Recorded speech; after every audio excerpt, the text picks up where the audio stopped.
अस्सलाम वालेकुम बच्चों, अभी हमने करना है मुरक्कब अल्फाज। मुरक्कब अल्फाज क्या होते हैं?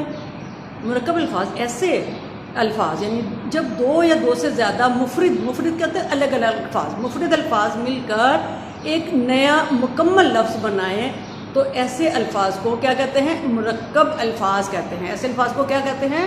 मुरक्कब अल्फाज कहते हैं। मसलन मिसाल लेते हैं, दो लफ्ज़ है, एक सर है और एक दर्द है।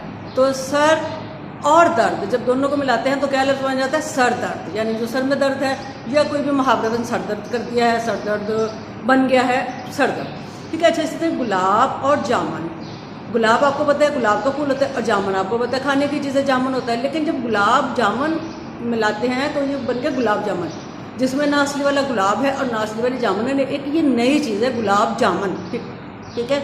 इसी तरह रस मलाई है। रस जो होता है, जो जूस होता है किसी चीज़ का, और मलाई होती है नरम चीज़ जो होती है। ठीक है। तो जब इसको मिला रस मलाई तो ये एक नई चीज़ रस मलाई बन गई। इसी तरह गुल और दान। दान जो है वो बर्तन होता है और गुल जो है वो फूल होता है। ठीक है। तो गुलदान हुआ फूल रखने की चीज़, उसमें फूल रखे जाते हैं, वो एक अलग बर्तन बन जाता है, चीज़ बन जाती है। फिर हमारा है रहम और दिल।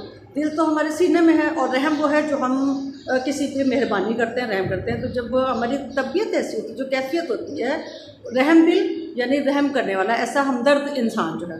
फिर सबक और आमोज़। सबक तो सबक होता है, कहानी है, कोई आपने जो कहानी पढ़ी है, और आमोज़ होता है नतीजा या नसीहत। ठीक है। तो ऐसी कोई कहानी पढ़ना जिससे आपको कोई नसीहत हासिल हो, उसको कहते हैं सबक आमोज़। क्या कहते हैं उसको? सबक आमोज़। फिर है तपता। तपता कहते हैं गर्म चीज़ को, और सूरज तो सूरज होता है। तो तपता सूरज यानी जो बहुत ज़्यादा गर्म दिन है उसको हम तपता सूरज कहते हैं, जब गर्मी बहुत ज़्यादा होती है।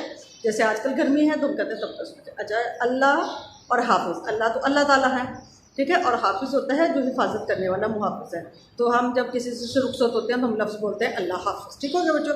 तो ये हो गए हमारे मुरक्कब अल्फाज। आप इनको भी याद कीजिए और कोशिश कीजिए और नए अल्फाज बनाने की, ताकि आपको नए से नए अल्फाज आएँ। तो एटलीस्ट आप 5 नए अल्फाज ज़रूर बनाइएगा। ठीक है बच्चों? ओके, कोशिश कीजिएगा और याद कीजिएगा।